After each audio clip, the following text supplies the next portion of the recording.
So average weight of 25 students in a class 50 kg. So already in the class there is average weight of 50 kg plus weight of 50 kg.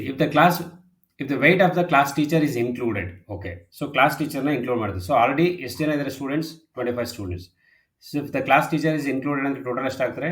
26 students. When the class teacher is included, the average increase 1 kg. So 1 kg increase ಆಗುತ್ತೆ. So ಒಬ್ಬರು 1 kg ಆದ್ರೆ 26 ಎಷ್ಟಾಗುತ್ತೆ?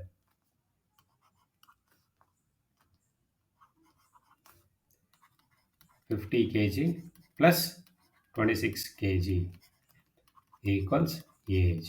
Total ಎಷ್ಟಾಗುತ್ತೆ? 76 kg. Already 50 kg ಇದೆ students. Teacher ಒಬ್ಬರು add ಮಾಡಿದಾಗ ಎಷ್ಟಾಗುತ್ತೆ? 1 kg ಜಾಸ್ತಿ ಆಗ್ತಿದೆ. ಸೊ ಟೀಚರ್ ಒಬ್ಬರು 25 ಸ್ಟೂಡೆಂಟ್ಸ್ ಇದ್ದಾರೆ. 25 ಪ್ಲಸ್ 1 26 ಇಂಟು 1 kg ಜಾಸ್ತಿ ಆಗಿದೆ. ಕಾಲು ಕೆ ಜಿಂದ ಬಂದರೆ 250 ಗ್ರಾಮ್ಸ್ ಅಂತ ತೊಗೋತಾ ಇದ್ವಿ. ಹಾಫ್ ಕೆ ಜಿ ಅಂತಂದರೆ 500 ಗ್ರಾಮ್ಸ್ ತೊಗೋತಾ ಇದ್ವಿ. ಮಲ್ಟಿಪಲ್ ಮಾಡಿ ಬರ್ತೀವಿ ಅಷ್ಟೇ.